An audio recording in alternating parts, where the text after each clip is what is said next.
Hey guys, welcome to Genesis chapter 2. These are the Bibles that I use. The black one is going to be the one that I'm reading from. That's my favorite Bible. As you can tell, it's the most used Bible. This is from that black Bible, the 1989 King James Version. You guys are more than welcome to take screenshots, or if you have your own Bibles, read along with me. This is the 1946 King James Version, and this is the Geneva Version. All right, we're going to get right into it. Thus the heavens and the earth were finished, and all the host of them. And on the seventh day God ended his work which he had made, and he rested on the seventh day from all his work which he had made. And God blessed the seventh day and sanctified it, because that in it he had rested from all his work which God created and made. And so we have the seventh day, which is the Sabbath day, the holy day. God made this a day of rest. And this is the creation of man. Now, I added a day 8 here because God's work did not end on day 7. God continued to make creations. He doesn't specify in the Bible that it's day 8, but I did add day 8 on here just to carry on with God's creation. I am not certain that this was day 8, but this is something that I did add. These are the generations of the heavens and of the earth, when they were created in the day that the Lord God made the earth and the heavens. And every plant of the field before it was in the earth, and every herb of the field before it grew.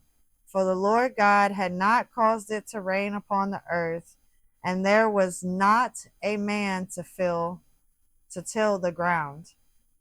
So yesterday I told you guys to hold on to verse 26 and 27 in chapter 1, because I believe that on the sixth day he may have made the angels. And this is what makes me think that on the sixth day he may have been talking about the angels that he made, because after the seventh day, what I'm calling day 8 here, he says that there was not a man to till the ground. And so he goes on and he talks about the creation of Adam. But there went up a mist from the earth and watered the whole face of the ground. And the Lord God formed man of the dust of the ground and breathed into his nostrils the breath of life, and man became a living soul. So this is another reason why I think on day 6 he created the angels. The angels don't have souls. That's what makes us special. That's what God gave to us. God gave us a soul. And if we know one thing Lucifer wants to collect is our souls. And Lucifer is an angel himself. And he wants our soul. That's what God gave to us when he created Adam. And that's another reason why I think that he may be possibly talking about the angels that he created in his own image on day 6.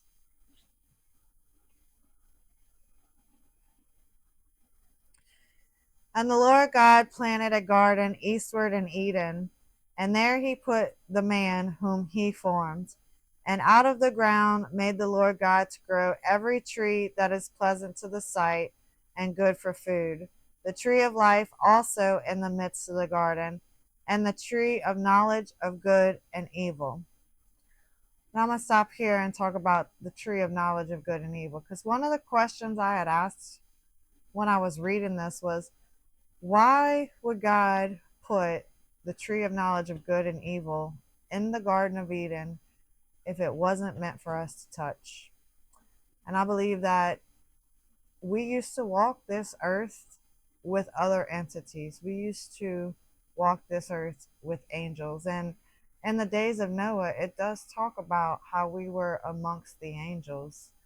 Um, so I think that when he put the tree of knowledge of good and evil in the Garden of Eden, that was not for us. That was for the angels that we once used to walk this earth with, or other entities that we once used to walk this earth with, because they were made in his image and they needed to know the knowledge of good and evil.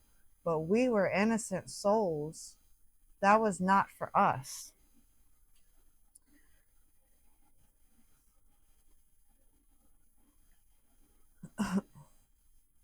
And a river went out of Eden to water the garden, and from this it was parted and became into four heads.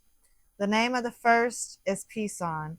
That is it which compassed the whole land of Havilah, where there is gold. And the gold of that land is good. There is bdellium and the onyx stone. And the name of the second river is Gihon. The same is it that compassed the whole land of Ethiopia. And the name of the third river is Hiddekel. That is it which go toward the east of Assyria. And the fourth river is Euphrates. And so I have a couple of maps here. The one on the right is more of a New World map. The one on the left is an Old World map. I like that one because it had the actual names of the rivers that were used in the Bible, and it shows you where they were. The only river that maintains its name to this day is the Euphrates River. And you can see where that's coming from on the right here. And according to this map, possibly Garden of Eden was somewhere around Kuwait, or somewhere between Abaddon and Kuwait, somewhere around there. And I have another map for you guys. You can see how these rivers did change their names. The Hiddekel is now the Tigris River. And this is the Persian Gulf here. And I just found this map very interesting because they had Sanders Eden and Zaren's Eden on here. And I found that pretty cool that they named those two places Eden, and possibly the Garden of Eden was in this area as well at one point in time.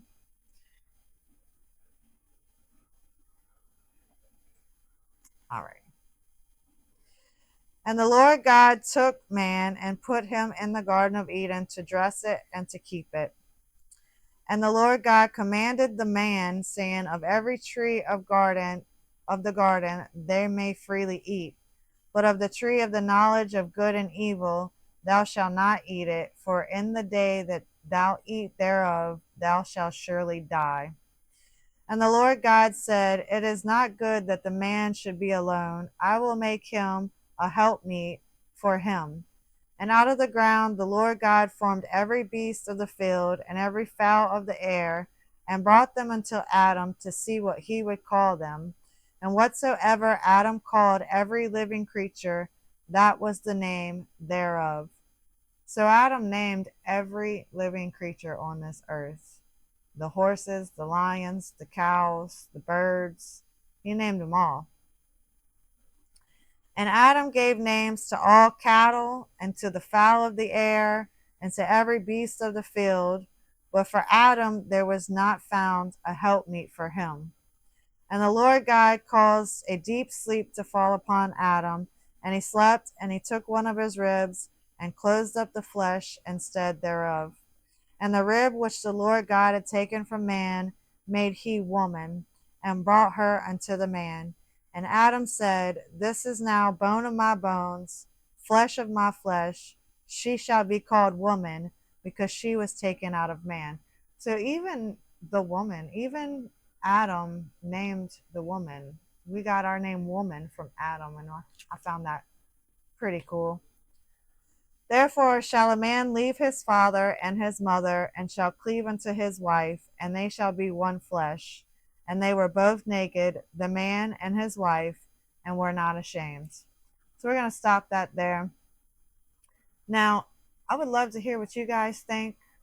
There's two perspectives I've gotten on this about whether or not we were made in God's image. One of them was, on the sixth day he did make us in spirit form, and then after that he gave us our flesh and body.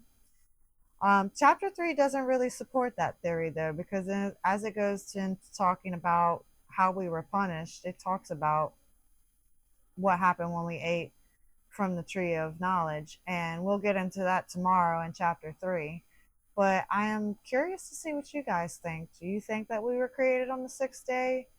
Or do you think that was the angels? I would love to know your perspective. I'm just a human and flesh and bone, and I would love to know what you guys think. Stay tuned for chapter 3.